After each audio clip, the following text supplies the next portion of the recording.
ഇത്രയും ചെറിയൊരു സർക്കിളിൽ ഏറ്റവും കൂടുതൽ സമ്പന്നരുള്ള ഒരു ലൊക്കേഷനും കൂടിയാണ്. ഏറ്റവും കൂടുതൽ സമ്പന്നരുള്ള സ്ഥലമാണ് തൃശ്ശൂർ. പക്ഷേ ഏറ്റവും കൂടുതൽ പിശുക്കരായിട്ടുള്ള ആൾക്കാരും നമ്മുടെ തൃശ്ശൂരാണ്. തൃശ്ശൂർ കാശ് ചിലവാക്കില്ല, പക്ഷെ പുറത്ത് പോയിട്ട് അവർ ഭയങ്കരമായിട്ട് ചിലവാക്കും. അല്ലേ, ശരിയല്ലേ? അല്ല, അതെല്ലാ പണക്കാരുള്ള സ്ഥലത്തും അങ്ങനെ തന്നെയാണ്. ഒരിക്കലും പണക്കാരെ കുറ്റം പറയല്ല കേട്ടോ. കാരണം അവര് മേ ബി അവരുടെ സ്പെൻഡിങ് കൾച്ചർ അങ്ങനെ ആയിരിക്കാം. ഇവന്റ് മാനേജ്മെന്റിലെ ഒരു സ്റ്റെപ്സ് അല്ലെങ്കിൽ നിങ്ങൾ ഫോളോ ചെയ്യുന്ന ഒരു റൂട്ട് എന്താണ് സാധാരണയിൽ? അതിനെക്കുറിച്ചൊന്ന് പറയാം. ഒരു ഇവന്റ് പ്ലാൻ ചെയ്യുന്നുണ്ട്, നമുക്ക് എന്നാ ഇരിക്കാൻ പറ്റുകയെന്ന് ചോദിക്കും. സോ അവിടുന്ന് ആക്ച്വലി തുടങ്ങും നമ്മുടെ ആ ഒരു ഇതിൻ്റെ ജനനം. ബഡ്ജറ്റിംഗ് എന്ന് പറഞ്ഞാൽ ശരിക്കും പറഞ്ഞാൽ ഏറ്റവും പ്രിലിമിനറി സ്റ്റേജിൽ വരേണ്ട കാര്യമാണ്. എന്തുകൊണ്ടോ നമ്മുടെ നാട്ടിൽ ഇത് ഏറ്റവും ലാസ്റ്റേ വരുള്ളൂ. IMKയുടെ institute of event management Kerala, അതിൻ്റെ ഇൻഫ്രാസ്ട്രക്ചറിനെ കുറിച്ച് ഒന്ന് പറയാം. IMKയുടെ ഇൻഫ്രാസ്ട്രക്ചർ എന്ന് പറയുമ്പോൾ നമുക്ക് ഒരു സ്മാർട്ട് ക്ലാസ് റൂം ഉണ്ട്. നമ്മുടെ ഇൻടേക്ക് ആക്ച്വലി 20 പേരാണ്. 2 ബാച്ചുകൾ ചെയ്യാം. അതെങ്ങനെയാണെന്ന് വെച്ച് കഴിഞ്ഞാൽ നമുക്ക് ഒരു എയർ കണ്ടീഷൻഡ് ആയിട്ടുള്ള ഒരു സ്മാർട്ട് ക്ലാസ് റൂം ഉണ്ട്. ഇതേപോലെ തന്നെ non-AC ഒരു workshop space plus class room. Make my party is like ഭയങ്കര ബ്രില്യൻ്റ് ആയിട്ടുള്ളൊരു ഐഡിയ ആണ്. വളരെ മിനിമൽ കോസ്റ്റ് തൊട്ട് നമുക്ക് സ്റ്റാർട്ട് ചെയ്യാൻ പറ്റും. കാരണം ഒരു 500 രൂപയ്ക്കൊക്കെ ചെറിയ ഒരു ബേസിക് സെറ്റപ്പ് ചെയ്യാൻ പറ്റും. പ്ലസ് ഇനി കാശുള്ള ആളുകൾക്കാണെങ്കിൽ 10,000 രൂപയ്ക്കോ 5,000 രൂപയ്ക്കോ 2,000 രൂപയ്ക്കോ മേടിച്ചുകൊണ്ട് പോകാം. സ്പെൻഡ് ചെയ്യാൻ റെഡി ആണെന്നുണ്ടെങ്കിൽ എങ്ങനെ വേണമെങ്കിലും അവർക്ക് ചെയ്യാം. ഇതിൽ സന്തോഷം നൽകുന്ന കാര്യം എന്ന് പറഞ്ഞാലേ, നമ്മൾ തൃശ്ശൂർ കേരളത്തിലെ ആദ്യത്തെ എന്ന് പറഞ്ഞു, പക്ഷെ ഇത് കേരളത്തിലെ ആദ്യത്തെ അല്ല സത്യത്തിൽ. ഇന്ത്യയിൽ ആ കൺസെപ്റ്റ് സ്റ്റോർ ഉണ്ടായിരുന്നില്ല. പക്ഷെ നമ്മളത് പറയുമ്പോൾ കൂടി പോകുമെന്ന് പേടിച്ചിട്ട് കേരളം എന്ന് വെച്ചതാ.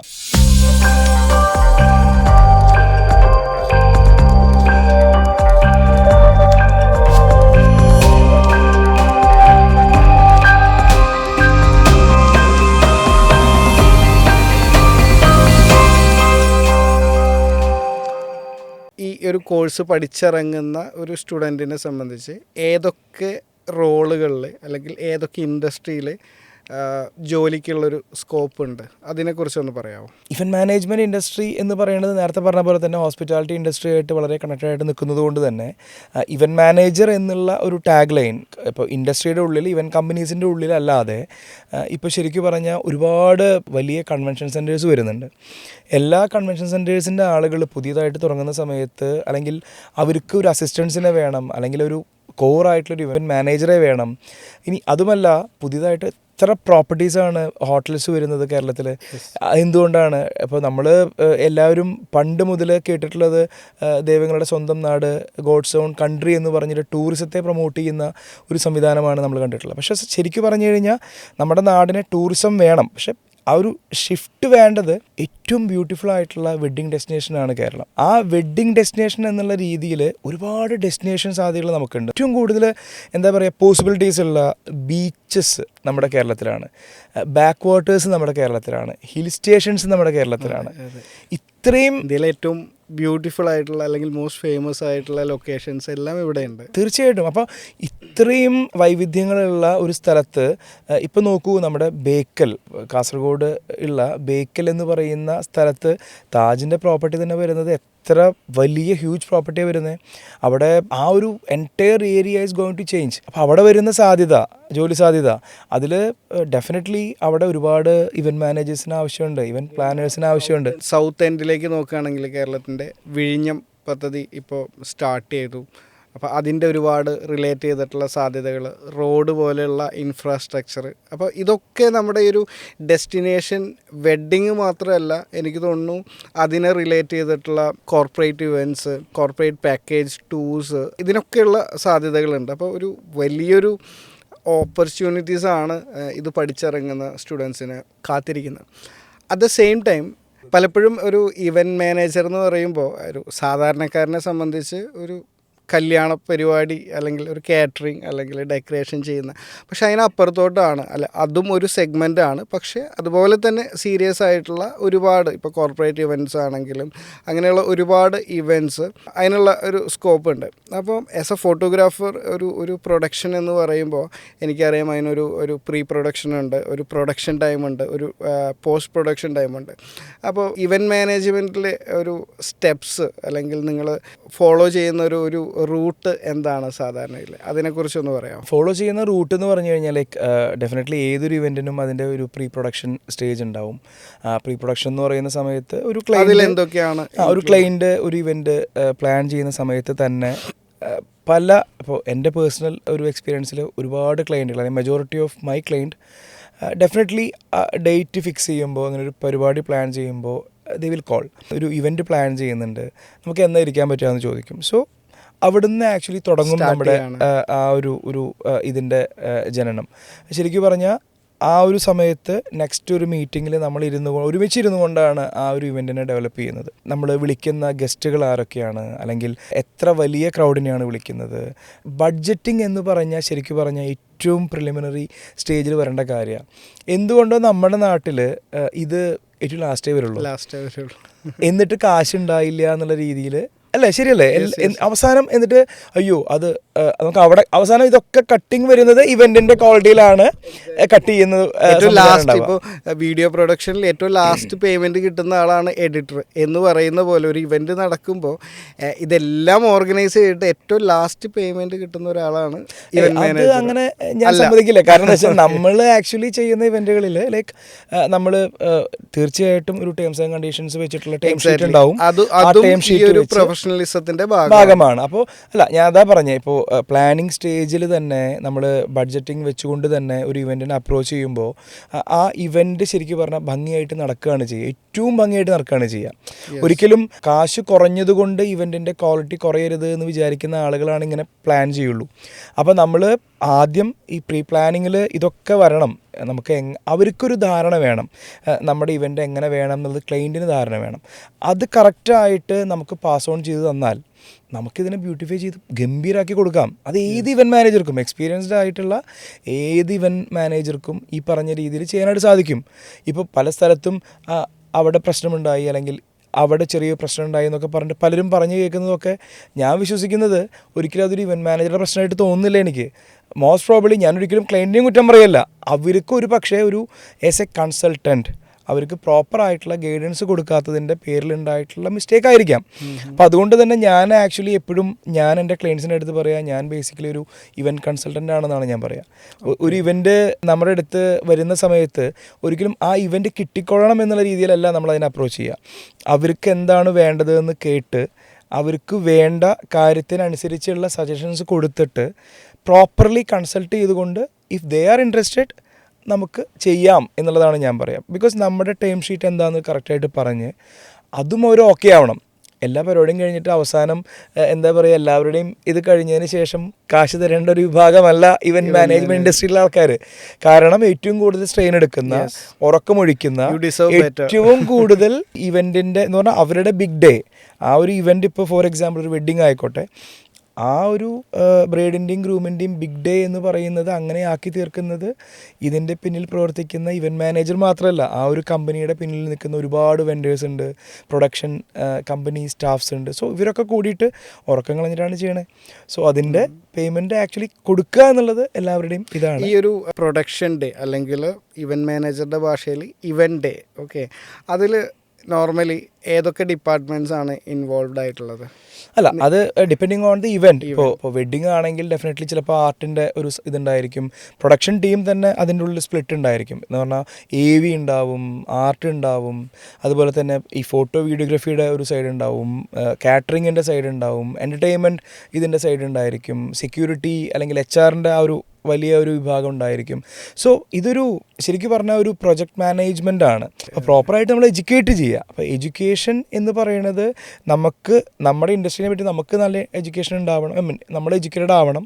അതേപോലെ തന്നെ നമ്മൾ ക്ലയൻറ്റിനെയും എഡ്യൂക്കേറ്റ് ചെയ്യണം. നമ്മൾ എന്താണ് ചെയ്യുന്നത്, അല്ലെങ്കിൽ ഇങ്ങനെയൊക്കെയാണ് ഇതിൻ്റെ വരുംവരായികൾ എന്ന് പറഞ്ഞ് മനസ്സിലാക്കി കൊടുത്താൽ ഒരു ഇഷ്യൂ ഉണ്ടാവില്ല. എല്ലാ ഇവൻറ്റും ഭംഗിയായിട്ട് പോകും. ഈ ഇവൻറ്റ് മാനേജ്മെൻറ്റ് ഇൻഡസ്ട്രിയിൽ അല്ലെങ്കിൽ ഒരു ഇവൻറ്റ് മാനേജറെ സംബന്ധിച്ച് ഒരു ജോബ് സ്റ്റെബിലിറ്റി എന്ന് പറയുന്നത് എന്തുമാത്രമുണ്ട്? അതൊരു വലിയ, എനിക്ക് ഈ സ്റ്റെബിലിറ്റി എന്ന് പറയുന്നത് കൊണ്ട് എന്താ ശരിക്കും ഉദ്ദേശിച്ചത് എനിക്ക് സ്റ്റെബിലിറ്റി എന്നുള്ളതിനേക്കാളും consistency, how frequent it is purely based on that individual. ആ ഒരു ഇവൻറ്റ് മാനേജർ എത്രത്തോളം, എത്ര കാലം, എത്രത്തോളം ഇൻവോൾവ് ആയിട്ട് അവൻ്റെ പ്രൊഫഷനെ കാണുന്നു, എത്ര പാഷനേറ്റ് ആയിട്ട് അപ്രോച്ച് ചെയ്യുന്നു എന്നുള്ളത് ആശ്രയിച്ചിരിക്കുന്നതാണ് ഞാൻ മനസ്സിലാക്കുന്നത്. കാരണം ഞാനിപ്പോൾ പറഞ്ഞു, ഞാൻ 14 വർഷത്തിനടുത്ത് ആവുന്നു. അപ്പോൾ എന്ന് പറഞ്ഞാൽ നമ്മുടെ കമ്പനിയായിട്ട് ഇപ്പോൾ 15 ഇയേഴ്സ് കഴിഞ്ഞു നമ്മുടെ ഇൻഡസ്ട്രിയിൽ ഞാൻ വർക്ക് ചെയ്യാൻ തുടങ്ങിയിട്ട്. എനിക്ക് ഇന്ന് വരെ ഒരു സമയത്തും എന്താ പറയുക, വെറുതെ ഇരിക്കുന്നൊരവസ്ഥ ഉണ്ടായിട്ടില്ല. ദൈവം സഹായിച്ചു, ദൈവത്തിൻ്റെ അനുഗ്രഹം അല്ലെങ്കിൽ നമ്മുടെ ഒപ്പം നിൽക്കുന്ന ആൾക്കാരുടെ വീട്ടുകാരുടെ ഒക്കെ അനുഗ്രഹം കൊണ്ടായിരിക്കും അങ്ങനെ സംഭവിച്ചിട്ടുണ്ടാവുക. കാരണം നമ്മളെപ്പോഴും നമുക്ക് സമയമില്ലാത്ത പ്രശ്നമുള്ളൂ. പുതിയ പുതിയ ക്ലയൻസ്, ഞാൻ ഇന്ന് വരെ ഒരു മാർക്കറ്റിംഗ് സ്റ്റാഫിനെ വെച്ചിട്ടില്ല. നമ്മുടെ ഇവൻറ്റുകളാണ് നമുക്ക് അടുത്ത വർക്കുകൾ തരുന്നത്, നമ്മുടെ ഇവൻറ്റുകളാണ് നമ്മളെപ്പറ്റി സംസാരിക്കുന്നത്. ആ ഇവൻറ്റുകൾ സംസാരിച്ചിട്ടാണ് നമുക്ക് അടുത്ത വർക്കുകൾ കണക്റ്റ് ആവുന്നതും വലിയ വലിയ വർക്കുകളിലേക്ക് നമുക്ക് മൂവ് ചെയ്യാനും പറ്റുന്നത്. ഞാൻ തുടങ്ങുന്ന സമയത്ത് ഡ്രീം ചെയ്തിരുന്നൊരു ഇവൻ്റായിരുന്നു CIIയുടെ കോൺഫെഡറേഷൻ ഓഫ് ഇന്ത്യൻ ഇൻഡസ്ട്രീസിൻ്റെ ഏറ്റവും ഫ്ലാഗ്ഷിപ്പ് ഇവൻ്റായിട്ടുള്ള ഇൻ്റർനാഷണൽ ഒരു എക്സ്പോ ഉണ്ട്, ആയുർവേദ കോൺക്ലേവ്. അത് കഴിഞ്ഞ കൊല്ലം ഞാൻ ഭയങ്കര എൻജോയ് ചെയ്ത ഒരു മൊമെൻ്റായിരുന്നു, അല്ലെങ്കിൽ ഭയങ്കരമായിട്ട് ഹാപ്പി ആയിട്ട് നിന്ന ഒരു മൊമെൻ്റായിരുന്നു ആ ഇവൻ്റ് ചെയ്യുന്നൊരു സമയം. കാരണം 2008 തോന്നുന്നുണ്ട് ഞാൻ ആ ഒരു പരിപാടി അറ്റൻഡ് ചെയ്യാൻ ഇടയായി. അപ്പോൾ ഞാനങ്ങനെ വെറുതെ ചുമ്മാ അപ്പോൾ ഇവൻറ്റ് മാനേജറൊന്നുമല്ല, പക്ഷേ ഇങ്ങനെയുള്ള ചെറിയ ചെറിയ കാര്യങ്ങളൊക്കെ ഞാൻ ചെയ്യുന്നുണ്ട്. അപ്പോൾ എപ്പോഴെങ്കിലും നമുക്കൊക്കെ ഇങ്ങനൊരു പരിപാടി ചെയ്യാൻ പറ്റുമോ എന്ന് ചിന്തിച്ച സാധനം 2024 എനിക്ക് ചെയ്യാൻ പറ്റി. അതേപോലെ തന്നെയാണ് ഇപ്പോൾ അടുത്ത് എല്ലാവർക്കും ഭയങ്കരമായിട്ട് റെസ്പെക്റ്റ് ഉള്ള ഇൻഡസ്ട്രിയിൽ, അല്ലെങ്കിൽ കേരളത്തിലെ സ്വർണ്ണ നഗരം എന്ന് പറയുന്നത് തൃശ്ശൂരാണ് അല്ലേ. ആ തൃശ്ശൂർ കല്യാൺ ഫാമിലിയുടെ ഉള്ളിൽ ഒരു പരിപാടി, അവരുടെ ഒരു പരിപാടി ചെയ്യാനായിട്ട് നമുക്ക് ഭാഗ്യമുണ്ടായി ഈ നവരാത്രിക്ക്. ആ നവരാത്രി ഇവൻറ്റിൽ നമ്മളെ അവർ വിളിക്കുന്നു. ആ ഇവൻറ്റ് വളരെ ഭംഗിയായിട്ട് ചെയ്യാൻ പറ്റി. അതൊരു പുരി ജഗന്നാഥ് ടെമ്പിളിൻ്റെ ഒരു മിനിയേച്ചർ മോഡൽ ചെയ്യാനുള്ള സംവിധാനമായിരുന്നു. ഫോട്ടോസും അതെ അത് ഭയങ്കരമായിട്ടുള്ളൊരു ടാസ്ക്. എനിക്ക് പേഴ്സണലി ഒരുപാട് വലിയ വർക്കുകൾ ചെയ്തിട്ടുണ്ടെങ്കിലും ആ ഒരു പർട്ടിക്കുലർ ഇവൻറ്റ് ഭയങ്കരമായിട്ട് നമ്മൾ പേഴ്സണലായിട്ട് എടുത്ത്, എല്ലാ ഇവൻറ്റും പേഴ്സണലായിട്ട് എടുക്കാറുണ്ട്, പക്ഷേ അതിന് ഒരു സ്പെഷ്യൽ അറ്റൻഷൻ കൊടുത്തെടുത്തൊരു ഇവൻ്റായിരുന്നു. വളരെ ഭംഗിയായിട്ട് വന്നു. അത് കഴിഞ്ഞ് ഫ്രീക്വൻ്റ് ആയിട്ട് ഇപ്പോൾ ദീപാവലിയുടെ ഇവൻറ്റും അവരുടെ ചെയ്തു. സെയിം കല്യാണം തന്നെ രാജേഷ് സാറിൻ്റെ വീട്ടിലെ ഇവൻ്റായിരുന്നു. ഒരു വീട്ടിലെ പരിപാടി നമ്മളാണ് ചെയ്തത്. സോ അതൊക്കെ ഇതിൻ്റെ ഒരു ഭാഗമാണ്. നമ്മൾക്ക് നമ്മുടെ ഇവൻറ്റ് തന്നെ സംസാരിക്കുന്നതിൻ്റെ ഭാഗമായിട്ട് കിട്ടുന്ന ഭാഗ്യമാണത്. IEMKയുടെ institute of event management Kerala, അതിൻ്റെ ഇൻഫ്രാസ്ട്രക്ചറിനെ കുറിച്ച് ഒന്ന് പറയാമോ? IEMKയുടെ ഇൻഫ്രാസ്ട്രക്ചർ എന്ന് പറയുമ്പോൾ നമുക്ക് ഒരു സ്മാർട്ട് ക്ലാസ് റൂം ഉണ്ട്, ഇൻറ്ററാക്റ്റീവ് പാനൽ ബോർഡൊക്കെ ഉള്ള. നമ്മുടെ ഇൻടേക്ക് ആക്ച്വലി 20 പേരാണ്. 20 പേർക്കാണ് ഒരു ബാച്ചിൽ നമുക്ക് സീറ്റ് ഉള്ളത്. അങ്ങനത്തെ 2 ബാച്ച് എന്ന് പറഞ്ഞാൽ മോർണിംഗ് ബാച്ചും ആഫ്റ്റർനൂൺ ബാച്ചും നമുക്ക് ചെയ്യാം. 2 ബാച്ചുകൾ ചെയ്യാം. അതെങ്ങനെയാണെന്ന് വെച്ച് കഴിഞ്ഞാൽ നമുക്ക് ഒരു എയർ കണ്ടീഷൻഡ് ആയിട്ടുള്ള ഒരു സ്മാർട്ട് ക്ലാസ് റൂം ഉണ്ട്. ഇതേപോലെ തന്നെ non-AC ഒരു workshop space plus class room ഒരു സ്പേസും ഉണ്ട്. അവിടെ ആക്ച്വലി നമുക്ക് പ്രൊജക്ടർ സ്ക്രീൻ വെച്ചിട്ടുള്ള ക്ലാസ് എടുക്കാനുള്ള സംവിധാനമുണ്ട്. അവിടെയാണ് ആക്ച്വലി നമുക്ക് ഈ പറഞ്ഞ പോലെ ഫ്ലവറിങ്ങിനെ പറ്റിയിട്ടൊക്കെ ആണെങ്കിലും, അല്ലെങ്കിൽ ടെക്നിക്കൽ സൈഡിലുള്ള കുറേ കാര്യങ്ങളൊക്കെ നമ്മൾ ആ ഒരു സ്പേസിലാണ് പഠിപ്പിക്കുക. അപ്പോൾ കുറേ ആൾക്കാർ വിചാരിക്കും ഒരു ഗ്രൂപ്പിന് AC-യും ഒരു ഗ്രൂപ്പിന് non-AC. അങ്ങനെയല്ല, ഈക്വലി മോർണിംഗ് ബാച്ചിൽ വരുന്ന 2 വേർട്ടിക്കൽ ബാച്ചസിനും ഹാഫ് ചെയ്തിട്ട് പകുതി 50-50 എന്നുള്ള രീതിയിൽ പ്ലാൻഡ് ആയിട്ടാണ് അതിൻ്റെ ക്ലാസ്സസ് പോകുക. 2 സൈഡിലും എൻഡ് ഓഫ് ദ ഡേ ഇതൊക്കെ മോണിറ്റേർഡ് ആണ്. എല്ലായിടത്തും ഈ പറഞ്ഞ മാതിരി CCTV സർവൈലൻസ് ഉള്ള സംവിധാനമാണ്. ഇത് വിട്ട് നമുക്കൊരു സ്റ്റുഡിയോ ഫ്ലോർ ഉണ്ട്. അതുകൂടാതെ ഒരു കമ്പ്യൂട്ടർ റൂമുണ്ട്, ഒരു ചെറിയ ഒരു ലൈബ്രറി ഉണ്ട്. ഇനി ഇവർക്ക് ഇരുന്ന് ചർച്ച ചെയ്യണമെന്നുണ്ടെങ്കിൽ അതിനുവേണ്ടി കുഞ്ഞൊരു സ്പേസ് നമ്മൾ കരുതിയിട്ടുണ്ട്. പിന്നെ രസകരമായിട്ടുള്ള കുറച്ച് ഫോട്ടോ സ്പോട്ടുകളും കാര്യങ്ങളൊക്കെ ഉണ്ട്. എഗെയിൻ നിങ്ങളുടെ ഇൻഡസ്ട്രി എക്സ്പോഷറും അല്ലെങ്കിൽ പല രീതിയിലുള്ള ഇൻറ്റേൺസ് പോലെയുള്ള സംവിധാനങ്ങളൊക്കെ അവിടെ ഉണ്ടല്ലോ അല്ലേ?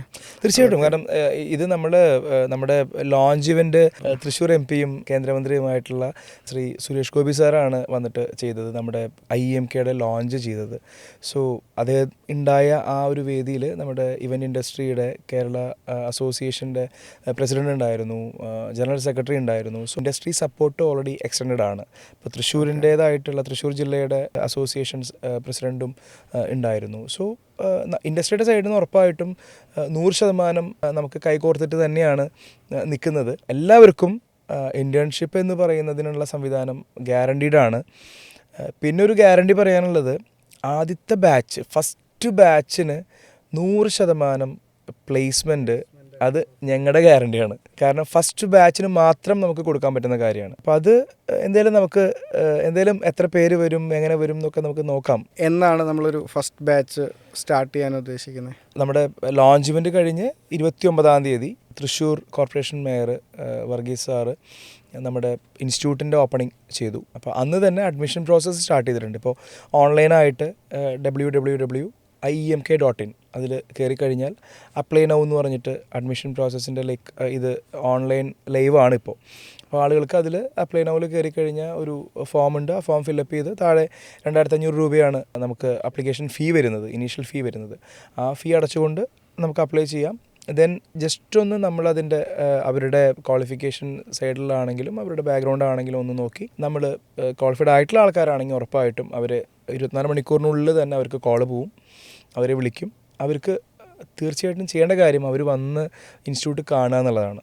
ഇൻസ്റ്റിറ്റ്യൂട്ടിൻ്റെ സംവിധാനങ്ങൾ കണ്ട് മനസ്സിലാക്കിയതിന് ശേഷം അവർ ജോയിൻ ചെയ്യുക. നമ്മൾ വിചാരിക്കുന്നത് 24-ാം തീയതി, നവംബർ 24-ാം തീയതി ആ ഒരു ദിവസത്തോട് കൂടിയിട്ട് നമുക്ക് ഇതെല്ലാം ക്ലോസ് ചെയ്ത് ക്ലാസ് തുടങ്ങണം എന്നാണ് വിചാരിക്കുന്നത്. പലപ്പോഴും ഒരു ഇവൻറ്റ് നമ്മൾ നോക്കി കാണുമ്പോൾ അതിൽ ഒരു ഓഡിയോ വിഷ്വൽ, നേരത്തെ ദിഷൻ പറഞ്ഞ പോലെ ഒരു ഓഡിയോ വിഷ്വൽ എൻജിനീയർ അല്ലെങ്കിൽ ഓഡിയോ വിഷ്വൽ ഹാൻഡിൽ ചെയ്യുന്ന ഒരു ടീം ഉണ്ടാവും. ടെക്നിക്കലായിട്ടുള്ള കുറേ അധികം കാര്യങ്ങളുണ്ട്. എഗെയിൻ ആർട്ടിസ്റ്റിക് ആയിട്ടുള്ള ഒരു സെക്ഷൻ ഉണ്ട്. ഇപ്പോൾ ഫ്ലവറിങ് പോലെയുള്ള അല്ലെങ്കിൽ ഡെക്കറേഷൻ റിലേറ്റ് ചെയ്തിട്ടുള്ള ടെക്നിക്കാലിറ്റി എന്ന് പറയുന്നത് again end of the day ഈ ഒരു ക്രിയേറ്റീവ് സൈഡ് എന്ന് പറയുന്നത് ഇറ്റ് ഹാസ് ടു ബി, അതൊരു ബൈ ബർത്ത് കിട്ടേണ്ട ഒരു സംഗതിയാണ്. അത് നമുക്ക് പഠിപ്പിക്കാൻ പറ്റുമെന്ന് ചോദിച്ചു കഴിഞ്ഞാൽ ലിമിറ്റഡ് ആയിട്ടേ പറ്റുള്ളൂ. പക്ഷേ ഈ ടെക്നിക്കൽ സൈഡ് പഠിപ്പിക്കാനായിട്ട് ഒരുപാട് സ്കോപ്പ് ഉണ്ട്. അപ്പോൾ ഈ ഇങ്ങനത്തെ ഇൻഡസ്ട്രിയിൽ ഉപയോഗിക്കുന്ന ഏറ്റവും ലേറ്റസ്റ്റ് ടെക്നോളജി, അപ്പോൾ അതിനെക്കുറിച്ചുള്ള സംവിധാനങ്ങൾ എന്തൊക്കെയാണ് ഇവിടെ ഒരുക്കിയിട്ടുള്ളത്? പ്രത്യേകിച്ചും ഈ ഒരു ഓഡിയോ വിഷ്വലോ അല്ലെങ്കിൽ എനിക്ക് തോന്നുന്നു സ്റ്റുഡിയോ ഫ്ലോറൊക്കെ ഉണ്ടെന്ന് തോന്നുന്നില്ല. അപ്പോൾ അതിനെക്കുറിച്ചൊന്ന് എക്സ്പ്ലെയിൻ ചെയ്യാം. ഈ ഒരു ചോദ്യം വളരെ പ്രസക്തമായിട്ടുള്ള ചോദ്യമാണ്. കാരണം എന്താ വെച്ചാൽ എല്ലാവർക്കും ഉണ്ടാകുന്ന ഡൗട്ട്, ഇപ്പോൾ ഇവൻറ്റ് മാനേജ്മെൻറ്റ് കോഴ്സ് തിയറി മാത്രം പഠിച്ചതുകൊണ്ട് എന്താണ്? കാരണം ഇപ്പോൾ ഒരു 35ഓളം കോള് ഈ പറഞ്ഞ ഒരു 2-3 ദിവസത്തിനുള്ളിൽ നമുക്ക് വന്നു. അപ്പോൾ അതിലൊക്കെ ചോദിക്കുന്ന ചോദ്യമാണ്. കുറേ ആളുകൾ വിളിക്കുന്നത് ഇവൻറ്റ് മാനേജ്മെൻറ്റ് ചെയ്യുന്നു എന്ന് പറഞ്ഞിട്ടുള്ള ആളുകളാണ്. അവർ യഥാർത്ഥത്തിൽ നടത്തുന്നത് ചിലപ്പോൾ ജെന്യുവിനായിട്ടുള്ള ഇവൻറ്റ് മാനേജ്മെൻറ്റ് കമ്പനി റണ്ണിങ് ആയിരിക്കാം. പക്ഷേ ഞാൻ ആദ്യം പറഞ്ഞ ചെറിയ രീതിയിലുള്ള ഒരു ഡെക്കറേറ്റർ എന്നുള്ള രീതിയിലുള്ള സംവിധാനങ്ങളും ആയിരിക്കാം. ഏതെങ്കിലും ഒരു പാർട്ട് മാത്രം അതെ ആയിരിക്കാം. അപ്പോൾ അതുകൊണ്ട് തന്നെ ഇതൊരു സർട്ടിഫൈഡ് കോഴ്സ് ആയതുകൊണ്ട് തന്നെ ഡെഫിനറ്റ്ലി അവർ വന്നിരുന്ന് ഈ പറയുന്ന 600 മണിക്കൂർ പഠിക്കണം എന്നുള്ളത് നിർബന്ധമാണ്. ഇൻറ്റേൺഷിപ്പ് 3 മാസം കൊടുക്കുന്നുണ്ട്. ആ ഇൻറ്റേൺഷിപ്പ് കൂടാതെ ഈ 3 മാസത്തെ ഇൻറ്റേൺഷിപ്പ് അല്ലാതെ 9 മാസം ഇവരുടെ തിയറി ക്ലാസ്സിൻ്റെ ഒപ്പം ഇവർ 3 ചെറിയ ഇവൻറ്റുകൾ, ഈ പറയുന്ന നമ്മുടെ ബാച്ചിലുള്ള 20 പേര് പ്ലസ് എത്ര ബാച്ചുണ്ടോ അവർ കൂടി 3 ചെറിയ ഇവൻറ്റുകൾ അവർ ക്രിയേറ്റ് ചെയ്ത് അവർ എക്സിക്യൂട്ട് ചെയ്യണം. ശരി, ഓക്കെ. ഫൈനൽ പ്രൊജക്റ്റ് പോലെ അല്ല, ഫൈനലാണ് ഒരു IP ഇവൻ്റ് ഉണ്ടായിരിക്കും. ഈ ഒരു ഇൻസ്റ്റിറ്റ്യൂട്ടിൻ്റെ സിഗ്നേച്ചർ ഇവൻ്റായിട്ട് നമ്മൾ IP ചെയ്ത് നടത്താൻ പോകുന്ന ഒരു ഇവൻ്റ് ഉണ്ടായിരിക്കും. സോ ഇതിനും ഇവരുടെ ഭാഗത്തു നിന്നുള്ള ഫുൾ ഓൺ ഇൻവോൾവ്മെൻ്റ് ഉള്ള ഈ പറയുന്ന പ്രീ പ്രൊഡക്ഷൻ മുതൽ എല്ലാ സെഗ്മെൻറ്റുകളിലും ഇവരെ നമ്മൾ ഡിപ്ലോയ് ചെയ്തുകൊണ്ട് ചെയ്യുന്നൊരു ഇവൻ്റ് ആയിരിക്കും.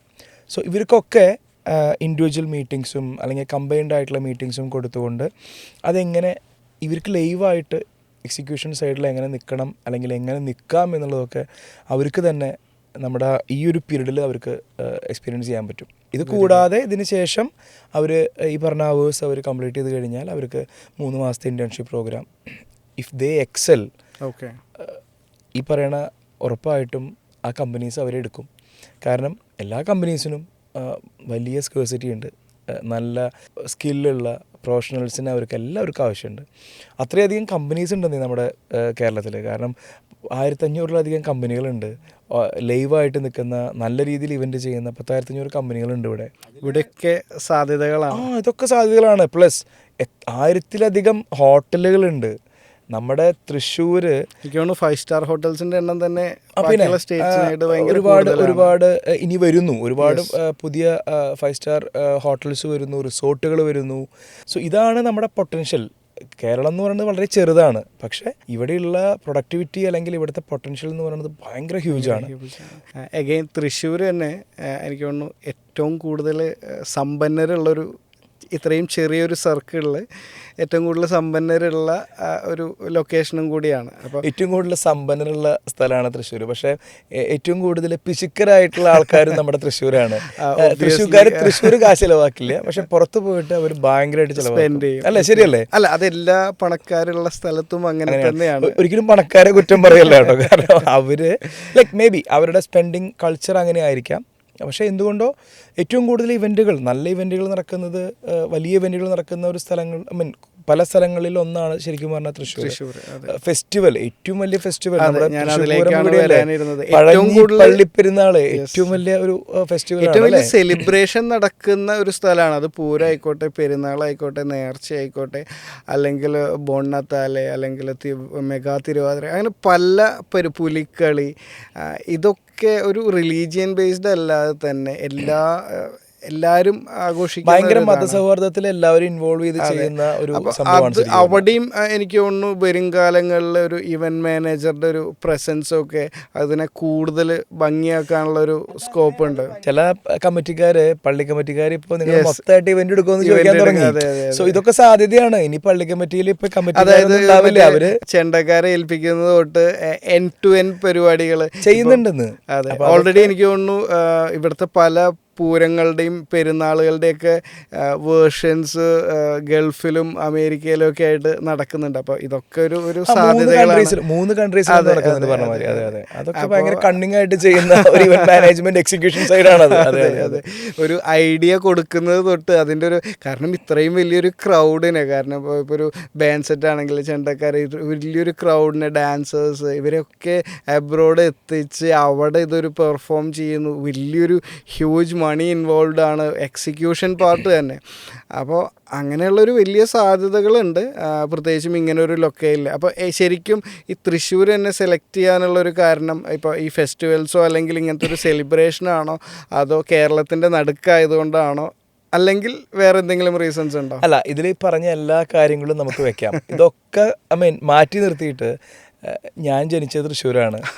എൻ്റെ ഏറ്റവും നല്ല കർമ്മമേഖല തൃശ്ശൂരിൻ്റെ ഹൃദയഭാഗത്ത് പാട്ട്രാക്കിലാണ്. സോ നമ്മുടെ കമ്പനിയുടെ ബേസ് ശരിക്കും തൃശ്ശൂർ ടൗണിലായതുകൊണ്ട് അതേ ബിൽഡിങ്ങിൽ തന്നെ ഇങ്ങനൊരു സ്പേസ് കിട്ടിയപ്പോൾ ഏറ്റവും ബെസ്റ്റായിട്ട് നമുക്ക് ചെയ്യാൻ പറ്റുക ഇവിടെയാണ് എന്നുള്ളത് കൊണ്ട് തന്നെയാണ് ഇവിടെ ചൂസ് ചെയ്തത്.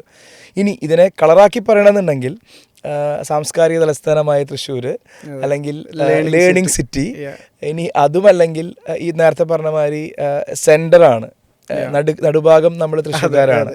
അപ്പോൾ ആ നടുഭാഗത്ത് വെക്കുമ്പോൾ എല്ലാ സ്ഥലത്തു നിന്നുള്ള ആളുകൾക്കും എത്താനുള്ള സൗകര്യം, പിന്നെ കണക്ടിവിറ്റി ഭയങ്കര ഇതല്ലേ നമുക്ക്. ശരിക്കും പറഞ്ഞാൽ റെയിലാണെങ്കിലും തൊട്ടടുത്താണ്, നമ്മുടെ 500 മീറ്റർ 600 മീറ്റർ മാറിക്കഴിഞ്ഞാൽ ഇൻസ്റ്റിറ്റ്യൂട്ടിൻ്റെ റെയിൽവേ സ്റ്റേഷനായി, ബസ് സ്റ്റാൻഡായി, ഇതൊക്കെ എയർപോർട്ടിലേക്ക്, അതെ എയർപോർട്ടിലേക്കും ചെറിയ ദൂരം. അപ്പോൾ ഇതൊക്കെ നമുക്ക് പോസിറ്റീവായിട്ട് പറയാൻ പറ്റുന്ന കാര്യങ്ങളാണ്.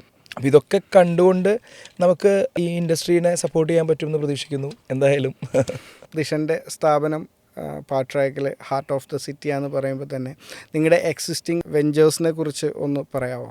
എക്സിസ്റ്റിംഗ് വെഞ്ചേഴ്സ് എന്ന് പറഞ്ഞാൽ നമ്മൾ ഇവൻറ്റ് ഇൻഡസ്ട്രി ആയിട്ട് കണക്ട് ചെയ്ത് നിൽക്കുന്ന ആ ഒരു വേർട്ടിക്കൽ മാത്രമാണ് നമ്മൾ ചെയ്യണുള്ളൂ. കാരണം നമ്മൾ അറിയാത്ത പണിക്ക് പോയിട്ട് കാര്യമില്ല. ബിക്കോസ് അങ്ങനെയാണല്ലോ, അല്ലെ? ശരിയല്ലേ? തീർച്ചയായിട്ടും. അപ്പോൾ ഇവൻറ്റ് മാനേജ്മെൻറ്റ് കമ്പനി റൺ ചെയ്യുന്നുണ്ട്. കഴിഞ്ഞ 14 വർഷമായിട്ട് ദക്ഷ് മാനേജ്മെൻറ്റ് സൊല്യൂഷൻസ് എന്ന് പറയുന്ന സ്ഥാപനം റൺ ചെയ്യുന്നുണ്ട്. ഒരുപാട് കോളുകൾ നമുക്ക് പാർട്ടി ഡെക്കോറുമായിട്ട് ബന്ധപ്പെട്ട് വരാറുണ്ട്. അപ്പം നമ്മൾ അവരെയൊക്കെ സത്യത്തിൽ അയ്യോ നമുക്ക് അത്ര കുറഞ്ഞ കോസ്റ്റിന്, ചെറിയ കോസ്റ്റിന് നമുക്ക് ചെയ്യാൻ പറ്റില്ല എന്ന് പറഞ്ഞ് നമ്മൾ ഒഴിവാക്കാറുണ്ട്.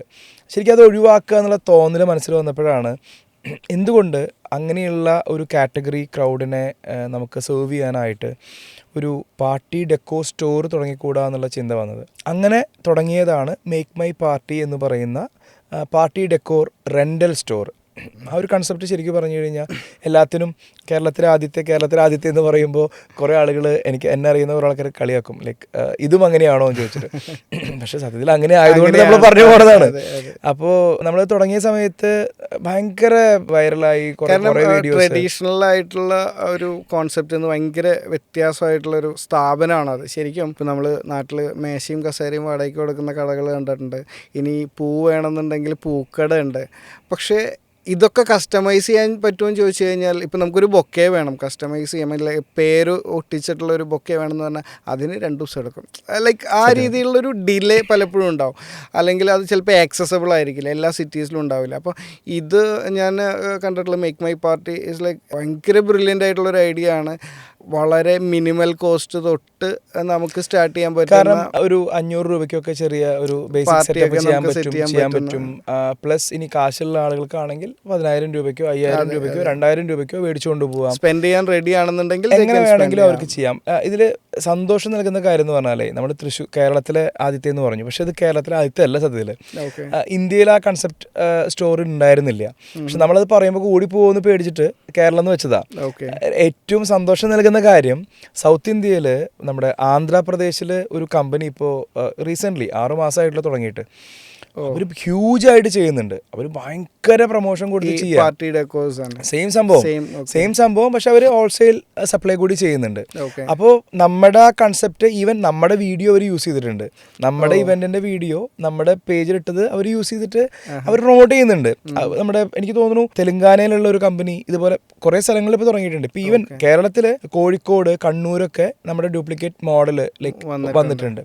അല്ല, അതൊന്നും കുഴപ്പമില്ല. നമുക്ക് ആക്ച്വലി 4 ജില്ലയിലാണുള്ളത്. ആദ്യം തൃശ്ശൂർ തുടങ്ങി, പിന്നെ കൊച്ചിയിലുണ്ട്, അത് കഴിഞ്ഞ് കാലിക്കറ്റ് തുടങ്ങി, പിന്നെ പെരിന്തൽമണ്ണ. അപ്പം ഇനിയിപ്പോൾ നമ്മൾ റീസെൻ്റ് ആയിട്ട് ചെയ്യാൻ പോകുന്നത് പാലക്കാടാണ്. പാലക്കാട് ഓൾറെഡി നമ്മൾ സ്ഥലം കാര്യങ്ങളൊക്കെ ഫൈനലൈസ് ചെയ്തു. നൂറണി എന്ന് പറയുന്ന സ്ഥലത്ത്, പാലക്കാട് ടൗണിൽ തന്നെയാണ്. ലൈക്ക് അവിടെ നമ്മൾ ഓൾറെഡി സ്റ്റാർട്ട് ചെയ്യാൻ പോകുന്നു. അപ്പോൾ മേക്ക് മൈ പാർട്ടി ഉണ്ട്. അത് കൂടാതെ ഇപ്പോൾ നമ്മൾ ഈ പറയുന്ന IMK institute of event management കേരളയാണ് നമ്മൾ ചെയ്യുന്നത്. അതല്ലാതെ വേറെ വെർട്ടിക്കൽ ബിസിനസ് ഒന്നും ചെയ്യുന്നില്ല. ഇത് പോരെ, അങ്ങനെയല്ല. എന്താ കാര്യം എന്നറിയോ, ഇത് ഞാൻ അത് പോരെ എന്ന് വെച്ചിട്ട് ഞാനത്, കാരണം എൻ്റെ അടുത്ത ചോദ്യം അതാണ്, ഇതിൻ്റെ ഒരു എക്സ്പാൻഷൻ പ്ലാൻ എന്താണ് ഇനി? മേക്ക് മൈ പാർട്ടി അല്ല, the entire thing, like even IMK അല്ലെങ്കിൽ ദക്ഷ് മാനേജ്മെൻറ്റ് സൊല്യൂഷൻസ്, ഇതിൻ്റെയൊക്കെ ഒരു എക്സ്പാൻഷൻ പ്ലാൻ എന്താ, അല്ലെങ്കിൽ ഒരു വിഷൻ എന്താണ്? അല്ല, ഇതിൽ ലൈക്ക് ദക്ഷ് എന്ന് പറയുന്നത് ഇപ്പോൾ എല്ലാവരും പറയും ഇവൻറ്റ് മാനേജ്മെൻറ്റ് എന്ന് പറയുമ്പോൾ ഒരു 1 man ഷോ ആണ്. കാരണം ആ ഇൻഡിവിജ്വലിൻ്റെ ഒരു ഇതിന് വലിയ ഇമ്പോർട്ടൻസ് ഉണ്ട്. കാരണം നമ്മുടെ ക്ലയൻറ്റുകൾ നമ്മുടെ ഒപ്പം നിൽക്കുന്നത് എന്നെ വിശ്വസിച്ചോ അല്ലെങ്കിൽ എൻ്റെ കമ്പനിയുടെ ഒരു വാല്യൂ എന്ന് പറയുന്നത് പ്യുവർലി ഇറ്റ്സ് ഡിപ്പെൻഡ് ഓൺ ആ ഒരു 1 person ഇതാണ്. അപ്പോൾ അതിൽ ഇനി നമുക്ക് ഇൻട്രസ്റ്റഡ് ആയിട്ടുള്ള ആളുകൾ വരികയാണെങ്കിൽ ഡെഫിനറ്റ്ലി അതിന് നെക്സ്റ്റ് ലെവലിലേക്ക് കൊണ്ടുപോകാം. പക്ഷെ അതൊരു മെയിൻ സ്ട്രീം നമ്മുടെ ഒരു പ്ലാൻ ആയിട്ടൊന്നും ഞാൻ വെച്ചിട്ടില്ല. അതങ്ങനെ തന്നെ നല്ല രീതിയിൽ മുന്നോട്ട് പോകണം, ഇതേപോലെ തന്നെ, അല്ലെങ്കിൽ ഇതിനും ഗംഭീരമായിട്ട് മുന്നോട്ട് പോകണം എന്നുള്ളൊരു സംഭവം മാത്രമേ ഉള്ളൂ. നേരെ മറിച്ച് MMP എന്ന് പറയുന്ന ഒരു സംവിധാനം, അതിന് ഒരു സിസ്റ്റമാണ് റൺ ചെയ്യുന്നത്. മേക്ക് മൈ പാർട്ടിക്ക് ഒരിക്കലും ദിഷൻ എന്ന് പറയുന്ന വ്യക്തിക്ക് അവിടെ ഒരു ഇതില്ല. ആ ഒരു നമ്മളൊരു സിസ്റ്റം ഉണ്ടാക്കിയിട്ടുണ്ട്, SOP ഉണ്ട്, അത് വെച്ച് അത് മൂവ് ചെയ്തോളും. സോ അതുകൊണ്ട് തന്നെ നമുക്ക് കേരളത്തിലുടനീളം നമുക്കതിന് ഫ്രാഞ്ചൈസീസ് ആയിക്കോട്ടെ അല്ലെങ്കിൽ കമ്പൈൻഡ് ആയിട്ട് ചെയ്യാവുന്ന രീതിയിലൊക്കെ പ്രൊജക്റ്റ് നമുക്ക് ഇംപ്ലിമെൻറ്റ് ചെയ്യാൻ പറ്റും. ഈ ഒരു MMP എന്ന് പറയുന്ന മേക്ക് മൈ പാർട്ടി എന്ന് പറയുന്ന പ്രൊജക്റ്റ് IMKയിലും അതുപോലെ തന്നെ. കാരണം കാലിക്കറ്റിൽ നിന്ന് ഒരുപാട് എൻക്വയറീസ് വരുന്നുണ്ട്. കൊച്ചിന് നമുക്കൊരു സാധ്യതയുള്ള ഒരു സ്ഥലമാണ്. അപ്പോൾ അവിടെയൊക്കെ സമാന ചിന്താഗതിയുള്ള ആളുകൾ നമുക്ക് സംസാരിച്ച് ഒരു ഡീല് നമുക്ക് ചെയ്യാൻ പറ്റുമെന്നുണ്ടെങ്കിൽ തീർച്ചയായിട്ടും വിളിക്കാം, നമുക്കതിന് ഇരിക്കാം, അത് ചെയ്യാവുന്ന കാര്യമാണ്. പ്രത്യേകിച്ചും ഈ ഒരു ന്യൂ ഏജിൽ ഞാൻ പല ഇൻഡസ്ട്രിയിലും കണ്ടുവരുന്നൊരു പ്രവണതയാണ്. ഒരുപാട് സ്ത്രീകൾ, പ്രത്യേകിച്ചും നമ്മൾ പറയുന്ന ട്രഡീഷണൽ ആയിട്ടുള്ള ഈ പല മേഖലകളിലും കടന്നു വരാതിരുന്ന ഇതൊന്ന് വ്യത്യസ്തമായിട്ട്, ഇപ്പോൾ ഫോട്ടോഗ്രാഫി ആയിക്കോട്ടെ അല്ലെങ്കിൽ റിലേറ്റ് ചെയ്ത പല, ഇപ്പോൾ ഡ്രൈവിംഗ് ആണെങ്കിലും, ഇപ്പോൾ ഞാൻ പറഞ്ഞ പബ്ലിക് ട്രാൻസ്പോർട്ട് പോലെയുള്ളത്, അല്ലെങ്കിൽ അങ്ങനത്തെ ഇതുവരെ സ്ത്രീകൾ കടന്നു ചെല്ലാത്ത പല മേഖലകളിലും ഇപ്പോൾ ഭയങ്കരമായിട്ട് അവർ എന്താ പറയുക അടിച്ചു കയറിക്കൊണ്ടിരിക്കുകയാണ്. അപ്പോൾ അത് ശരിക്കും ഒരു, കാരണം അങ്ങനെ ഒരു ഇത് വരുന്നത് തന്നെ ഇൻഡസ്ട്രീനെ നല്ല രീതിയിൽ ഹെൽപ്പ് ചെയ്യും. അപ്പോൾ നിങ്ങളുടെ അഡ്മിഷൻസിൽ ഇങ്ങനെ ഒരു ഫീമെയിൽ പ്രസൻസോ അല്ലെങ്കിൽ ഒരു സ്ത്രീ? അല്ല, തീർച്ചയായിട്ടും ഏറ്റവും കൂടുതൽ നമുക്ക് ഭയങ്കര പോസിറ്റീവായിട്ടുള്ള സംഭവം തോന്നിയിട്ടുള്ള എന്താ വെച്ച് കഴിഞ്ഞാൽ, ഈ ഒരു ന്യൂ ഏജ് നേരത്തെ പറഞ്ഞ പോലെ തന്നെ മലബാർ ഏരിയയിൽ നിന്ന് ഭയങ്കരമായിട്ട് ഇവന്റ് ഇൻഡസ്ട്രിയിലേക്കാണെങ്കിലും അല്ലെങ്കിൽ ഏത് പുതിയ സംവിധാനമാണെങ്കിലും അതിൻ്റെ ഉള്ളിലേക്കൊക്കെ ഒന്ന് ട്രൈ ചെയ്ത് നോക്കാം. അല്ലെങ്കിൽ വുമൺ ഓൺടർപ്രണേഴ്സിന്റെ കടന്നുകയറ്റം ഭയങ്കരമാണ്. അത് നല്ലതാണ് തീർച്ചയായിട്ടും. കാരണം ഞാൻ എന്തുകൊണ്ട് നല്ലതെന്ന് പറയുന്നത് വെച്ചാൽ, ഇപ്പോൾ വെൻ എന്ന് പറയുന്ന ഒരു വലിയൊരു ഫോറം ഉണ്ട്, വുമൺ ഓൺടർപ്രണേഴ്സ് നെറ്റ്വർക്ക് എന്നാണ് അവരുടെ അതിൻ്റെ പേര്. അപ്പോൾ സോ അവരുടെ ഓൾ കേരള കാർണിവൽ നമ്മളാണ് ചെയ്തത്. ഓക്കെ. എല്ലാവരും ഡിഫറെൻ്റ് ആയിട്ടുള്ള ചെറിയ ചെറിയ പ്രൊജക്റ്റുകൾ ചെയ്യുന്ന ആളുകളാണ്. പക്ഷേ അവർക്കൊക്കെ നന്നായിട്ട് ബിസിനസ്സും ഉണ്ട്. അപ്പോൾ നമ്മുടെ നാട്ടിൽ വുമൻസ് എന്നല്ലാന്നേ, ഇപ്പോൾ മെൻ ആണുങ്ങളാണെങ്കിലും എന്തുകൊണ്ടോ ഇപ്പോൾ ഈ ഫ്രാഞ്ചൈസിയുടെ കാര്യം പറഞ്ഞില്ലേ, വിളിക്കുന്ന ആളുകൾക്ക് ഇൻവെസ്റ്റ് ചെയ്യാൻ പേടി. ബിസിനസ് റിസ്ക്കാണ്. ആ റിസ്ക് ഏറ്റെടുക്കാൻ പേടിയാണെങ്കിൽ പിന്നെ വിളിക്കാൻ അല്ലെങ്കിൽ ഇതിന് നിൽക്കാൻ പാടില്ല, അല്ലേ? അത് നമ്മൾ ഒരിക്കലും നിൽക്കാൻ പാടില്ല. കാരണം നമ്മൾ ഇൻവെസ്റ്റ് ചെയ്താൽ നമ്മൾ അതിന് പിന്നിൽ നിൽക്കും, നമ്മൾ അതിന് വേണ്ടിയിട്ട് ട്രൈ ചെയ്യും. നമ്മുടെ സക്സസ് ആവാൻ വേണ്ടി നമ്മുടെ ഊണും ഉറക്കും കളഞ്ഞ് അല്ലെങ്കിൽ അതിന് വേണ്ടിയിട്ട് ഓടാൻ തയ്യാറാണെങ്കിൽ മാത്രമേ ഇങ്ങനെയുള്ള കാര്യങ്ങളിലേക്ക് ഇറങ്ങാൻ പാടുള്ളൂ. ഇത്തരത്തിലൊരു ചോദ്യം ചോദിക്കാനുള്ള കാരണം, അപ്പോൾ നമ്മുടെ പല വർക്ക്ഷോപ്പിലും, നമ്മുടെ റീസെൻ്റ് ആയിട്ടുള്ളൊരു ഞാൻ ചെയ്തൊരു വർക്ക്ഷോപ്പിൽ, ഞാനും വേറൊരു ഫീമെയിൽ ന്യൂ ബോൺ ഫോട്ടോഗ്രാഫറും കൂടെ ചെയ്തൊരു വർക്ക്ഷോപ്പിൽ ന്യൂ ബോൺ ഫോട്ടോഗ്രാഫി വർക്ക്ഷോപ്പായിരുന്നു. അപ്പോൾ അതിൽ വളരെ ലിമിറ്റഡ് പാർട്ടിസിപ്പൻ്റാണ്, ഒരു 15 പേരാണ്. അതിൽ 2 പേരെ specially only for that 1 day workshop they fly from Dubai and like ഞാൻ ചോദിച്ചു, ലൈക്ക് ഈ ഒരു വർക്ക്ഷോപ്പിന് വേണ്ടിയിട്ടാണോ മാം ദുബായിൽ നിന്ന് ഇങ്ങോട്ട് വന്ന്? I will be flying back day after tomorrow. അപ്പോൾ ഞാൻ ചോദിച്ചു ഓക്കെ, അപ്പോൾ അത്രയും പാഷനേറ്റ് ആണ് and she want to start new business related to this new born thing. അപ്പോൾ ഒരുപാട് സ്ത്രീകൾ ശരിക്കും ഇതുവരെ കടന്നു വരാത്തൊരു മേഖലയാണ് ഇവൻറ്റ് മാനേജ്മെൻറ്റ്. അപ്പോൾ ഇതെനിക്ക് തോന്നുന്നു ഒരുപാട് പേർക്കുള്ളൊരു തുറന്ന വാതിലായിരിക്കും. ഈ പറഞ്ഞ പോയിന്റ് ഓഫ് വ്യൂവിൽ താല്പര്യത്തോടെ പാഷനേറ്റ് ആയിട്ട് വരുന്ന ആളുകളാണ് നമുക്കും ആവശ്യം, ഇൻഡസ്ട്രിക്കും ആവശ്യം. കാരണം എന്താ വെച്ചാൽ ഏതെങ്കിലും ഒരു കോഴ്സ് ചെയ്യണം, ഡിഫറെൻ്റ് ആയിട്ടുള്ള കോഴ്സ് ചെയ്യണം, ആ സർട്ടിഫിക്കറ്റ് അതും കൂടി എനിക്ക് എൻ്റെ അലമാരയിൽ വെക്കണമെന്ന് വിചാരിച്ച് വരുന്ന ആളുകൾ വന്നിട്ട് ഒരു കാര്യമില്ല. കാരണം ദേ ഷുഡ് പ്രൊഡ്യൂസ് സംതിങ്. അത് ടുവേർഡ്സ് ഇൻഡസ്ട്രി ആയിരിക്കാം, അല്ലെങ്കിൽ അവർക്ക് തന്നെ ഒരു പുതിയ സംവിധാനം തുടങ്ങാനുള്ള, ഒരു പ്രസ്ഥാനം തുടങ്ങാനുള്ള പ്രചോദനമാവണം. അത് വളരെ വാലിഡ് ആയിട്ടുള്ള പോയിന്റാണ് തീർച്ചയായിട്ടും. അപ്പോൾ അങ്ങനെയുള്ള കുറേ അഡ്മിഷൻസും അല്ലെങ്കിൽ കുറേ നല്ല പ്രൊഫഷണലുകളും സംഭവിക്കട്ടെ. ഇതിൻ്റെ കൂടെ ചോദിക്കാനുള്ളൊരു കാര്യം, പലപ്പോഴും പറയല്ലോ, നമ്മൾ ഒരു സ്ഥാപനം തുടങ്ങുന്നതിൻ്റെ പുറകിലുള്ള കുറേ നൂലാമാലകൾ അല്ലെങ്കിൽ കോംപ്ലിക്കേഷൻസ്.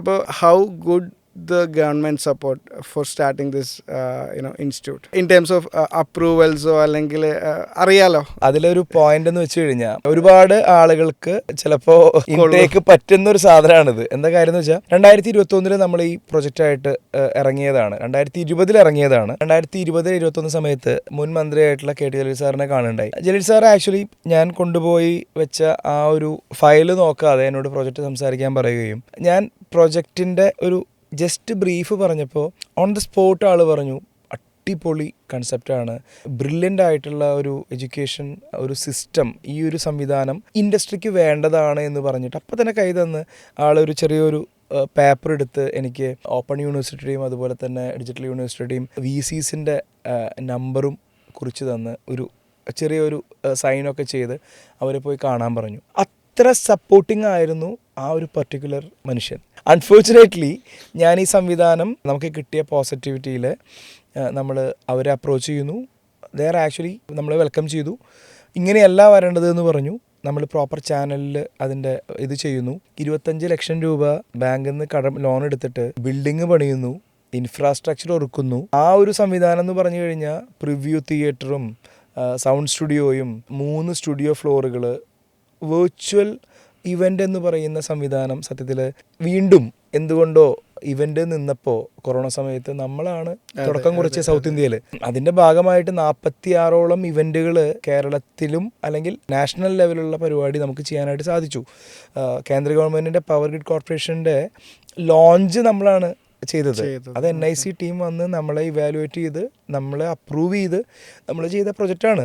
അപ്പോൾ അങ്ങനെയുള്ള എക്സ്പോഷറൊക്കെ ആക്ച്വലി കിട്ടിയതിൻ്റെ ഭാഗമായിട്ടാണ് നമ്മൾ കൊറോണ കഴിഞ്ഞാൽ എന്ത് എന്നുള്ള ചിന്തയുടെ പുറത്താണ് ഇങ്ങനൊരു പ്രൊജക്റ്റുമായിട്ട് ചെന്നതും അങ്ങനെ ഒരു പ്രൊജക്റ്റിന് വേണ്ടി നമ്മൾ ശ്രമിച്ചതും ബിൽഡിങ് പണിതതും ഇൻഫ്രാസ്ട്രക്ചർ ഒരുക്കിയതും. ഞാൻ ഭയങ്കരമായിട്ട് ഞെട്ടിപ്പോയിട്ടുള്ളൊരു സംഭവം ഉണ്ടായി. ആ സമയത്ത് നമുക്ക് സ്റ്റെഡ് എന്ന് പറയുന്ന ഒരു അഫിലിയേഷൻ ഏജൻസിയുടെ അഫിലിയേഷൻ കിട്ടുകയും അത് നമ്മൾ വെച്ച് മുന്നോട്ട് പോകണോ വേണ്ടേ എന്നുള്ള കൺഫ്യൂസ് സ്റ്റേജിൽ നിൽക്കുന്ന സമയത്ത് പഞ്ചാബിൽ നിന്ന് ഒരാൾ വരികയാണ്, ഒരു സിഖുകാരൻ, തലപ്പാവൊക്കെ വെച്ച് ശരിക്കും കത്തിയൊക്കെ തൂക്കിയിട്ടിട്ട് ഒരു പെൺകുട്ടീനെ കൊണ്ടുവരികയാണ്. കുട്ടി ആക്ച്വലി കോഴ്സിന് അഡ്മിഷൻ എടുക്കാൻ വന്നതാണ്. ഞാൻ വിചാരിച്ചു ആരെങ്കിലും കളിയാക്കാൻ വേണ്ടിയിട്ട് വേഷം കെട്ടി വിട്ടതാണ്. ജെന്യുവിൻലി അവരതിന് വന്നതായിരുന്നു. ആ കുട്ടി ഇപ്പോൾ ആക്ച്വലി കാനഡയിലാണ്, ഇപ്പോഴും കോൺടാക്റ്റിലുണ്ട്. ലൈക്ക് ആ കുട്ടി വേറെ സ്ഥലത്ത് കോഴ്സ് ചെയ്തു, കാനഡയിൽ വർക്ക് ചെയ്യുന്നു.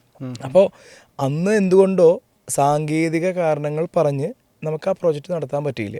അപ്പോൾ അന്ന് കുറേ ആളുകൾ കളിയാക്കി, പ്രിൻസിപ്പാൾ അവൻ നോക്കിയിട്ട് നടന്നില്ല, അല്ലെങ്കിൽ VC ആയിട്ട് വരുന്ന ആളാണ് എന്നൊക്കെ പറഞ്ഞിട്ട്. നമ്മളൊരിക്കലും VC ആവാനോ അല്ലെങ്കിൽ പ്രിൻസിപ്പാൾ ആവാനോ ഒന്നും അല്ല ഈ പ്രൊജക്റ്റ് ചെയ്യുന്നത്. ഇത് നമ്മുടെ ഇൻഡസ്ട്രിയുടെ ആവശ്യമാണ്. നമ്മൾ ഒരു സംവിധാനം അല്ലെങ്കിൽ നമ്മളൊരു സംവിധാനം തുടങ്ങുന്നത് നമ്മളൊരു ഇൻഡസ്ട്രിയുടെ ഭാഗമായിട്ട് നിന്നുകൊണ്ട് കുറേ വർക്കുകൾ ചെയ്യുന്നു. തിരിച്ച് നമുക്ക് കൊടുക്കാൻ പറ്റുന്ന ഒരു ഇതെന്ന് പറഞ്ഞാൽ നമ്മുടെ എക്സ്പീരിയൻസും അല്ലെങ്കിൽ നമ്മുടെ ഇൻഡസ്ട്രിയുടെ ഒപ്പം നിൽക്കുന്ന ആളുകളുടെ എക്സ്പീരിയൻസും കുട്ടികൾക്ക് കൊടുക്കാൻ പറ്റുക. അതിലൂടെ ഒരു പുതിയ ഒരു ഗ്രൂപ്പിനെ ഉണ്ടാക്കിയെടുത്ത് നമുക്ക് തന്നെ സപ്പോർട്ടിംഗ് സിസ്റ്റമായിട്ട് വർക്ക് ചെയ്യാൻ അവരെ പ്രാപ്തരാക്കുക എന്നുള്ളൊരു സംവിധാനമാണ് നമ്മൾ ഉദ്ദേശിക്കുന്നത്. അത്രയേ ഉള്ളൂ, അല്ലാണ്ട് അതിൻ്റെ അപ്പുറത്തേക്കൊന്നുമില്ല. ഈ 2021 അത് ട്രൈ ചെയ്ത് ഈ പറഞ്ഞ പോലെ ടെക്നിക്കൽ റീസൺ കൊണ്ട് അത് നടന്നില്ല. അഗെയിൻ 2025 ഇതൊരു ഇനീഷ്യേറ്റ് ചെയ്തപ്പോൾ how soon you got the approvals? It was very very smooth. അതിൻ്റെ കാര്യം എന്താണെന്ന് വെച്ച് കഴിഞ്ഞാൽ നമ്മൾ ഫോക്കസ്ഡ് ആയിട്ടുള്ള നമ്മുടെ എഫേർട്ടിലൂടെയല്ല അത് നമ്മൾ ട്രൈ ചെയ്തിട്ടുണ്ടായിരുന്നത്. നമ്മൾ മൾട്ടിപ്പിൾ ഓപ്ഷൻസ് നോക്കിയത് ആ ഒരു പാത്തിൻ്റെ പ്രശ്നമാണെന്നാണ് ഞാൻ വിശ്വസിക്കുന്നത്. കാരണം നമ്മൾ ഇപ്രാവശ്യം MSME ഡിപ്പാർട്ട്മെൻറ്റിലെ സീനിയർ ഉദ്യോഗസ്ഥനായിട്ടുള്ള ശ്രീ വിശേഷ് അഗർവാൾ എന്ന് പറയുന്ന ഒരു സാറിനെ അടുത്ത് സംസാരിച്ചു. എൻ്റെ വിഷമമായിട്ട് വരുന്ന കാര്യമായിരുന്നു അത്. കാരണം അത്രയും കാശ് ചിലവാക്കിയിട്ട് അത് എൻ്റെ കയ്യിൽ നിന്ന് എന്താ പറയുക, ഇപ്പോഴും ഞാൻ അടച്ചുകൊണ്ടിരിക്കുക അതിൻ്റെ ലോൺ എമൗണ്ട്, EMI അടച്ചുകൊണ്ടിരിക്കുക. പുള്ളിയോട് പറഞ്ഞപ്പോൾ പുള്ളി പറഞ്ഞു, അയ്യോ അത് എന്താ അത്ര വലിയതുള്ളത്, അത് ഇന്ന ഡിപ്പാർട്ട്മെൻറ്റിൽ നിങ്ങൾ ഇന്ന ആളോട് സംസാരിച്ചാൽ പോരെ എന്ന് പറഞ്ഞിട്ട് ഒരു ഇൻപുട്ട് തരാൻ ഒരാളുണ്ടായി, ഗൈഡൻസ് തരാൻ ആളുണ്ടായി. സോ അദ്ദേഹം പറഞ്ഞ പ്രകാരം ആ ഡിപ്പാർട്ട്മെൻറ്റിലെ ആളിനെ വിളിക്കുകയും അയാൾ ഇപ്പോൾ NSDC ഡയറക്റ്റ് ഇങ്ങനൊരു സംവിധാനം കൊടുക്കുന്നില്ല, ഇത് സെക്ടറൽ സ്കിൽ കൗൺസിലാണ് കൊടുക്കുന്നതെന്ന് പറഞ്ഞിട്ട് പ്രോപ്പറായിട്ടുള്ള ഡിപ്പാർട്ട്മെൻറ്റിനെ കണക്ട് ചെയ്യേണ്ട കാര്യങ്ങൾ പറഞ്ഞു തരികയും അത് ആ വഴിക്ക് നമ്മൾ ട്രൈ ചെയ്തു. കണ്ടിന്യൂസ് ആയിട്ടുള്ള ഫോളോ അപ്സ്. കാരണം അത്ര ഇറിറ്റേറ്റിംഗ് ആയിട്ട് ചിലപ്പോൾ അവർക്ക് ഫീൽ ചെയ്തിട്ടുണ്ടായിരിക്കാം. പക്ഷേ ഫോർച്ചുനേറ്റ്ലി നമുക്ക് എല്ലാം വളരെ ചെയ്തെടുക്കാൻ പറ്റും. പിന്നെ തീർച്ചയായിട്ടും. കാരണം വളരെ ഫാസ്റ്റായിട്ട് എനിക്ക് തോന്നുന്നു 3 മാസ സമയം, അതിൽ ഒരു മാസം 1.5 മാസത്തിനടുത്ത് അസസ്മെൻറ്റിന് വേണ്ടിയിട്ട് നമുക്ക് ചിലവായി. കാരണം 2-3 പ്രാവശ്യം നമുക്ക് പല ചേഞ്ചസും വേണ്ടി ചെയ്യാൻ പറഞ്ഞു, അത് ചെയ്തു. ഈസി ആയിട്ട് പോയി കഴിഞ്ഞാൽ ഒരിക്കലും തുടങ്ങാൻ പറ്റുന്ന പരിപാടിയല്ല ഈ അഫിലിയേഷൻ പ്രോസസ്സും അല്ലെങ്കിൽ ഈ ഒരു ഇൻസ്റ്റിറ്റ്യൂട്ടിൻ്റെ പ്രോസസ്സ്. ദിഷൻ തന്നെ പറഞ്ഞ പോലെ ചിലപ്പോൾ ഞാൻ പോയ വഴിയുടെ ഒരു പ്രശ്നമായിരിക്കാം. അപ്പോൾ ഒരു പ്രോപ്പർ ഗൈഡൻസ് കിട്ടിക്കഴിഞ്ഞപ്പോൾ ആണ് ഇത് വളരെ പെട്ടെന്ന് എല്ലാം ഫ്രൂട്ട്ഫുൾ ആവുന്നത്. സോ ഇതുതന്നെയായിരിക്കും എനിക്ക് തോന്നുന്നു ഒരു ഇവൻറ്റ് മാനേജ്മെൻറ്റ് ഇൻസ്റ്റിറ്റ്യൂട്ടിൽ പഠിക്കാൻ വരുന്ന കുട്ടികൾക്ക് കൊടുക്കാൻ പറ്റുന്ന ഏറ്റവും നല്ല അഡ്വൈസ്. കാരണം ഏറ്റവും പ്രോപ്പറായിട്ടുള്ള വഴിയിൽ കൂടെ പ്രോപ്പർ ഗൈഡൻസിൽ കൂടെ പോയി കഴിഞ്ഞാൽ യു ക്യാൻ അച്ചീവ് സംതിങ്. തീർച്ചയായിട്ടും. അപ്പോൾ പ്രത്യേകിച്ചും സ്കിൽ ഓറിയൻറ്റഡ് ആയിട്ടുള്ള ജോബ് സെക്ടറിന് ഒരുപാട് ഇമ്പോർട്ടൻസ് വന്നുകൊണ്ടിരിക്കുന്നൊരു കാലമാണ്. കാരണം നമ്മുടെ ഇവിടെ ഒട്ടും വിലയില്ലാത്ത ഡ്രൈവർ ജോബിന് abroad high value and it's high demand. Okay, കാരണം അതൊരു സ്കിൽഡ് ആയിട്ടുള്ളൊരു പണിയാണ്. അപ്പോൾ അതുപോലെ തന്നെയാണ് ഇപ്പോൾ ഞാൻ നേരത്തെ പറഞ്ഞ പോലെ പ്രസൻ്റ്ലി കേരളത്തിൽ ഉള്ളൊരു കോൺസെപ്റ്റ് എന്ന് പറഞ്ഞു കഴിഞ്ഞാൽ ഇത് ഇവൻറ്റ് മാനേജ്മെൻ്റ് അല്ല, ഇത് ആർക്കും ചെയ്യാൻ പറ്റുന്ന ഒരു പണി ആണെന്നുള്ളൊരു കോൺസെപ്റ്റ് ഉണ്ട്.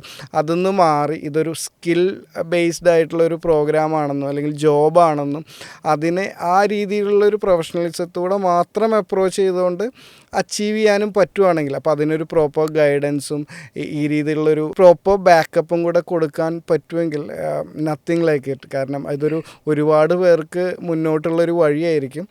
അപ്പോൾ ഒരുപാട് സന്തോഷം, അഭിനന്ദനങ്ങൾ. അപ്പോൾ all the best for the new venture. ഈ IMKയിൽ പഠിച്ചിറങ്ങുന്ന സ്റ്റുഡൻസിനെ വർക്ക് ചെയ്യാൻ പറ്റുന്ന ജോബ് പ്രൊഫൈൽസ് അല്ലെങ്കിൽ ഇൻഡസ്ട്രീസ്, ജോബ് റോൾസ് എന്തൊക്കെയാണെന്നൊന്ന് പറയാമോ? IMK എന്നല്ല, ലൈക്ക് ഇവൻറ്റ് മാനേജ്മെൻറ്റ് പഠിച്ചിറങ്ങുന്ന ആളുകൾക്ക് ഏറ്റവും കൂടുതൽ ഇപ്പോൾ സാധ്യതയുള്ളത് ഇവൻറ്റ് ഇൻഡസ്ട്രിയിൽ തന്നെ ഇവൻറ്റ് മാനേജ്മെൻറ്റ് കമ്പനീസിൽ സാധ്യതകളുണ്ട്. അതുപോലെ തന്നെ ഹോസ്പിറ്റാലിറ്റി ഇൻഡസ്ട്രിയിൽ, ഹോട്ടൽസിൽ വരുന്ന വേക്കൻസീസ്, ഇവൻറ്റ് മാനേജർ എന്നുള്ള രീതിയിലുള്ള ഓപ്പർച്യൂണിറ്റീസ് ഉണ്ട്. അല്ലെങ്കിൽ ഇവൻറ്റ് മാനേജ്മെൻറ്റ് എന്ന് പറയുന്ന ഒരു സംവിധാനം ശരിക്കും പറഞ്ഞാൽ കോർപ്പറേറ്റ് കമ്പനീസിൽ ഒരുപാട് ഡിസിഗ്നേഷൻ ആയിട്ട് അവരുടെ മാർക്കറ്റിംഗ് ഡിപ്പാർട്ട്മെൻറ്റിൻ്റെ ഭാഗമായിട്ട് ഇപ്പോൾ വരുന്നുണ്ട്. അപ്പോൾ ശരിക്കും പറഞ്ഞാൽ MBA ഗ്രാജുവേഷൻ മാത്രം വെച്ചുകൊണ്ട് ഒരു കോർപ്പറേറ്റ് കമ്പനിയിൽ മാർക്കറ്റിംഗ് ജോലി കയറുന്നതിനേക്കാൾ വാല്യൂ ഒരു ഇവൻറ്റ് മാനേജ്മെൻറ്റ് സർട്ടിഫിക്കേഷൻ കോഴ്സ് കൂടി ചെയ്ത് കഴിഞ്ഞാൽ അവർക്ക് ഒരു വാല്യൂ ആഡഡ് ആണ് ശരിക്കും പറഞ്ഞാൽ അവർക്ക് ആ ഒരു എക്സ്പീരിയൻസും അല്ലെങ്കിൽ സർട്ടിഫിക്കേഷൻ കോഴ്സും. കാരണം അവിടെ കോർപ്പറേറ്റ് കമ്പനിയിൽ അവർക്ക് മാർക്കറ്റിംഗ് ഡിപ്പാർട്ട്മെൻറ്റിൽ ഇവൻറ്റ് ഹാൻഡിൽ ചെയ്യാനായിട്ട് ഒരാളെ അവർ വെക്കാൻ തുടങ്ങി. എല്ലാ കമ്പനീസും ഇപ്പോൾ ഫാർമസ്യൂട്ടിക്കൽ കമ്പനീസ് ആയിക്കോട്ടെ, പണ്ട് പ്രൊഡക്റ്റ് മാനേജ്മെൻറ്റ് എന്ന് പറഞ്ഞിട്ടുള്ള ഒരു ഡിപ്പാർട്ട്മെൻറ്റിൽ പ്രൊഡക്റ്റ് മാനേജറാണ് ഇത് നോക്കിയിരുന്നത്. പക്ഷേ അയാളുടെ ഒരു ഇത് കുറയ്ക്കാനായിട്ട് വർക്ക് ലോഡ് മാത്രമല്ല, എനിക്ക് തോന്നുന്നു അവരുടെ ഒരു എക്സ്പെൻസും ഒരുപാട് കുറയ്ക്കാൻ പറ്റും. അതെ, വർക്ക് ലോഡ് കുറയ്ക്കാതിനേക്കാളുപരി കുറച്ച് എക്സ്പീരിയൻസ്ഡ് ആയിട്ടുള്ള കാര്യങ്ങളെ പറ്റി അറിയുന്ന, ഡീറ്റെയിൽ അറിയുന്ന ഒരാളെ വെച്ച് കഴിഞ്ഞാൽ അവർക്ക് അതിൻ്റെ ടോട്ടാലിറ്റിയിൽ കിട്ടുന്ന ഒരു വലിയൊരു തുക അത് അവർക്ക് വേറെ സംഭവങ്ങളിലേക്ക് അവർക്ക് മാറ്റാനായിട്ട് സാധിക്കും. സോ അങ്ങനെ വലിയൊരു സാധ്യത വരുന്നുണ്ട്. ഇതൊക്കെ കഴിഞ്ഞ് ശരിക്കും പറഞ്ഞു കഴിഞ്ഞാൽ ഇവർക്ക് അവരുടെ സ്വന്തം സ്ഥാപനം തുടങ്ങാന്നേ. ഒരു വളരെ പാഷനേറ്റ് ആയിട്ടുള്ള ഒരു വ്യക്തിയാണെങ്കിൽ, ഒരു ഡ്രീം ചെയ്യുന്നൊരു ഇൻഡിവിജ്വൽ ആണെങ്കിൽ അവർക്ക് സ്വന്തമായിട്ട് നല്ലൊരു പ്രസ്ഥാനം തുടങ്ങാം.